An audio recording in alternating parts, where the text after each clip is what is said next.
Sanibona, ngaphambi singene kwivideo namuhla, ngithi angithathe lethuba ngibonge isupport nothando nesikhombise lona lingaphezulu kokucabanga kwethu. Siyacela niqhubeke nisupporte njalo ngokubuka amavideo ethu, ungakhohlwa ukukhomenta, ushare, ulike. Siyafisa ukuzwa umbono wakho. Sicela ke singene kwivideo namuhla. Ngisho ukuthi ngempela abafowethu akekho noyedwa nje obona ukuthi le system of education yethu ayisebenzele ngalutho. Ufunde 12 years ungakwazi nje ukwakha isipelethu nje ugoqa isipelethu nje sokuthi omkhulu bethu bafunde same education. Abazali bethu nathi safunda lapho nezingane zethu ziyofunda same thing. Ufike iclass elalifunda uma wakho ngo1975. Lisanje ngendlela lisayindlela efanayo nakumntwana wakho kusafundiswa ngendlela efanayo. Yet technology isikhulu kangakanani. But sithi sathemba leyo system. Akekho ngisho umuntu omnyama yedwa okwazi ukubenefita kuleyo. Asikwazi ukwenza lutho ebizwa ngathi. Cabanga nje kube i-education yethu yayithi ingane mayifika ka grade R i-check skill iye ka grade 1 sekwazi ukuthi lengane le inesiphiwo ekutshaleni. Lengane izokwazi ukuthi ihlakaze injini emoto iphindi yakhe. Ingane ikhula nenjini yazi ukuthi nje umsebenzi wayo la mayifika emhlabeni izokwazi ukwakha injini. Iyophuma ka matric iphuma yazi ukuhlakaza injini. Ophuye ka agriculture ufundisa ukukhulisa inkomo ukuthi amaqanda akwazi ukuthi akhipha amachwane ayophuma ka matric iphuma naleso skill. Ngaba The president of Umkhonto weSizwe Teens in Action, Comrade Gwanda, honor 16 years, and pairing president, Comrade Nobuhle, honor 14, in attendance at the MK Lako media briefing. Esikhathi bengitshela ukuthi i-youth esinayo eSouth Africa ayiparticipate ey'ntweni zepolitiki. Okwesibili, i-youth ekhulayo la eSouth Africa ayivote ngoba iyona ingxenye yepolitiki. Kungihlaba umxhwele ukubona ukuthi i-MK ine-MK Teens, inodato legenge under 18, kodwa nayo iyingxenye yomkhonto wesizwe. Ngizokucaphunela ivideo la bekhuluma khona. For somebody ozophuma ayofuna umsebenzi kwi-disadvantage kangakanani lo. As a matric learner myself, it really is a disadvantage because we are not taught ama skills. Siyaphuma nje ka matric uphuma ne theory into angeke isize ndawo. Sifundiswa nje like how to label frogs. Why singafundiswa ukwakha imoto? Why singafundiswa ukwakha ama phone and all of that? Yeah. Ama apps. Yes, technology. Siyazi basikahle ukuthi singabe into enkulu kabi. So yeah, we will definitely fight the education system. We will. Mhlambe sesivala where to for MKT going forward. So MK Teens ngoba sekukhona inama challenges ayo nayo as we face oppression from other black comrades, but with help MK Lako I think kuzoba lula kakhulu to navigate, but we do have a lot of programs. This December we'll be having a program year camp where ingane will be taught discipline, ziphume kuma drugs and become work with the society, sifundiswe ukuba ama communists and leaders, real leaders. So MK Lako izosiza nje kuzo zonke lezi zinto. There's still going to be a lot. There's also a RCL leadership conference where ama RCL ezoyeka lento yokuthi athulisa ingane kuphela esikoleni. Ama RCL should work befundisa ingane into eziningi ezikoleni. So kuningi ngingaqeda kusasa. I-corporal punishment yaxoshwa ezikoleni, it was abolished long time ago, but then kunobudlobongela esibonayo ezikoleni ba izingane ziya misbehavior, ziyabhulishana and stuff. Yini ocabanga ukuthi ngasiza uku-address ama issues we-bullying and other stuff ezikoleni? Okay, so the best thing right now engasiza because kwanami I'm a learner, so I see these things every day. Into engasiza ukuthi ingane yazini azidiscipline abantu abangangazo. Now there's MK Teens, now there's someone ongangabo ngasho no, that is wrong. No, don't get into drugs. Mina ngenanga in drugs and look at where I am. So yeah, I think that would be ukukhuluma nabo nje, it will be much easier and effective. Really appreciate your time. Isizulu inkunzi sematholeni. Lo mntwana okhulumayo una 16 years iminyaka yakhe. Kodwa uyamuzwa ukuthi ingqondo yakhe ihlakazekile. Uyamuzwa noma ekhuluma ukuthi no ukhuluma into eqondile. Yize phela eyingane kodwa ukhuluma into eqondile. Ziningabi ingane ezina 16 ongazithatha ezingeke zikutshela into ephusile njengale show ile ngane. Futhi ukhuluma kwi level yakhe esikole ukuthi no esikoleni asiphume sifundo okuthize. Asiphume sifundo okuthize kunokuthi siphume ne theory engeke izisize ngalutho.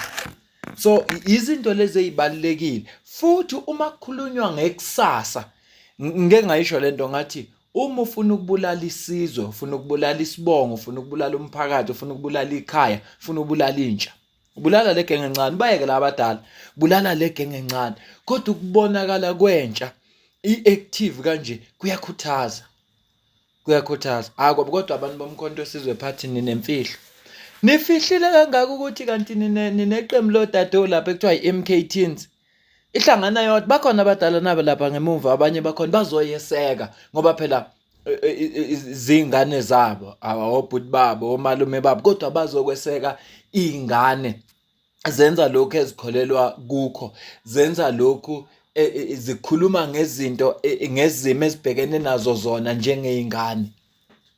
No ngiyayibonga ngiyayincoma into enziwa umkhonto wesizwe party ngoba unikeze izingane ithuba lokuthi azikhulume nazo azibe ingxenye yesimo lesi senzakalayo ngoba lezi zinto ezenzekala ezweni nazo ziyaba affected one way or another kodwa kusalayo nazo ziyaba affected.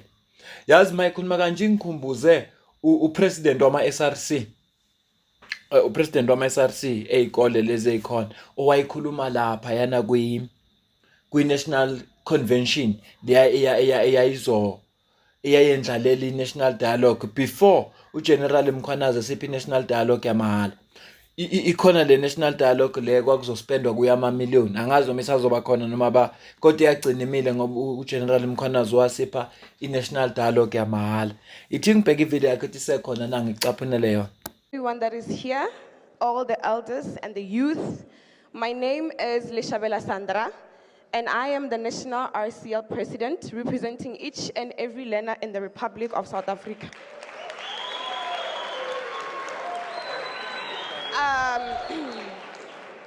You know, Chair, representing the youth, we feel very disrespected. This is supposed to be a dialogue. Now, let me emphasize to you what a dialogue is. We speak our if I could please concerns. ask for you to pause. Can I please ask that we give her the opportunity to speak? Thank you. We be given an opportunity to speak and raise our concerns, and then the particular person in which we are addressing these concerns to listens. Now, this is one thing that the ministers and the head of state of this country needs to understand. They are living off a salary that they are paid by the people of the Republic of South Africa. So the least that they could do is to sit in and listen to the concerns of the people of the Republic of South Africa.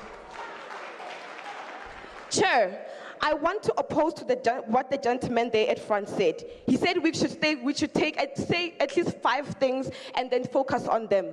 The ANC has been in power for more than 15 years and nothing has happened in 15 years. So if this is the platform to raise each and every concerns without holding back, then we will raise those concerns, Chair. Chair, and another thing that we need to understand, that whatever that we're harvesting for right now, whatever that we're laboring for right now, it is for the youth. So if the president thinks that we as the youth, we're going to get into the same environment and pay the very same tax that is killing our parents, then he must be completely delusional. It is not a secret. It is not a secret. It is a fact that can never be changed in history that the government is ineffective and corrupt. How are we as the youth supposed to trust these people with this very same dialogue? Right now we've raised so many issues, but the only thing that was aligned there at top was unity. How is unity going to solve the issue of unemployment? How is unity going to solve the issue of inequality? The only thing we need right now is effective leadership in the government. If they are failing, let them choose people who is going to represent South Africa very well. When the youth of the June 16 fought, they did not fight for this. The time has passed. Thank you. When strategy se-ANC esisebenzise for the past 30 years sokuthi bakhumbuza abantu ukuthi kwakunjani ngomzabalazo, kuculwa ingoma zomzabalazo, kukhishwa ama-food parcel, asizukusebenza kule ntsha ekhulayo. Intsha ekhulayo iyabona, uyezwa kukhuluma intsha nge-corruption. Kade kukhuluma omncane umntana ona-16 ekhuluma ngendlela nje imfundo nento ey'fundwayo zingasizi ngakhona. Uyabona ukuthi sinenye intsha manje engayazi sidala indaba ye-apartheid, ngeke ukwazi ukuba manipulator ngayo, ngeke. Kufuneka ukhulume ngento ephathekayo abazoyibona. Umzulu president wama-SRC ukuthi ukhuluma kanjani? National president wama-SRC, national South Africa yonke.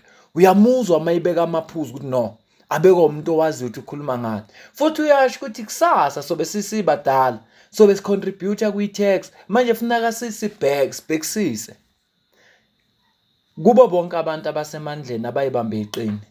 Intsha ekhona namhlanje ayifani nentsha ayizolo, abazibambe iqini. Ilokho nje engingakusho kubo. Caphunela ke usisomdala se-university yena, kodwa naye uyiphathi ye-youth se-university.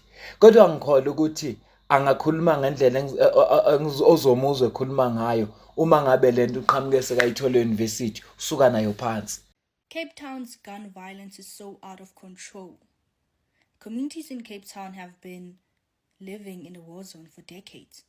Mothers burying their sons, children walking to school dodging bullets, people sleeping on the floor because sleeping on the bed makes you visible to a stray bullet.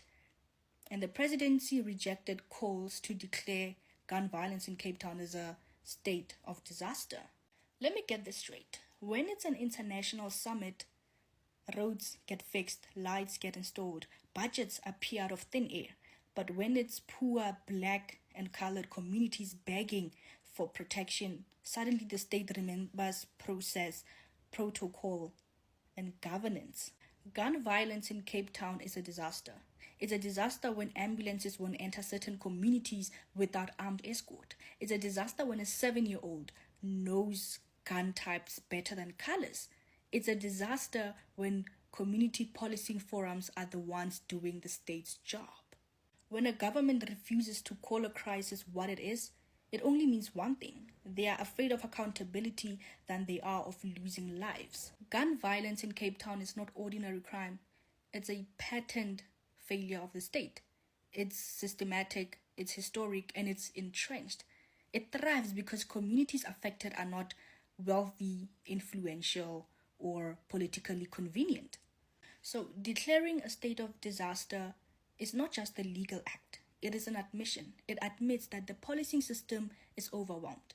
It admits that government intervention have been insufficient. It admits that the state has lost control. So the presidency would rather reject the call than admit the truth written in blood across the Cape Flats. So instead, they will offer task teams, strategies, committees, the political equivalent of a bandage over a bullet wound.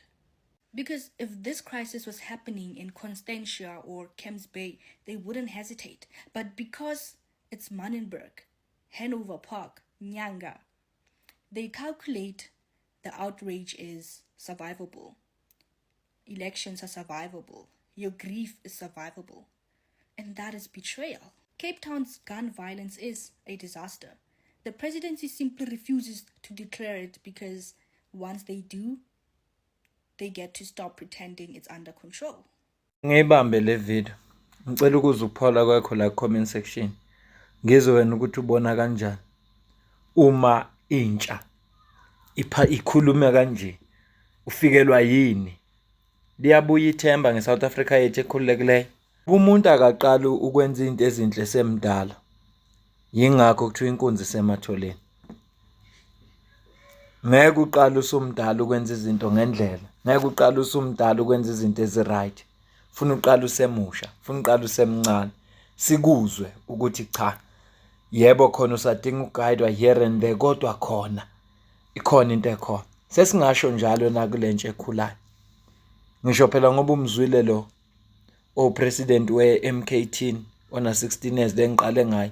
Wamuza upresident wama SRC njengoba uzosesomdala ke use-university ekhuluma naye.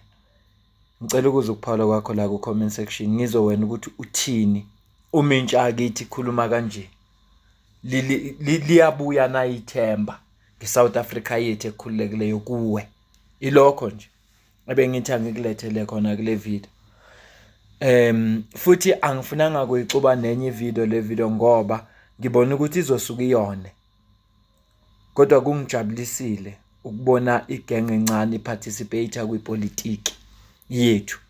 Kungijabulisile ukubona igenge encane iyingxenye yepolitiki yethu esiphila phansi kwayo. Kungijabulisile. Ufuna iqamba manga ngoba kusho ukuthi ikusasa lethu alizukufana nenamuhla.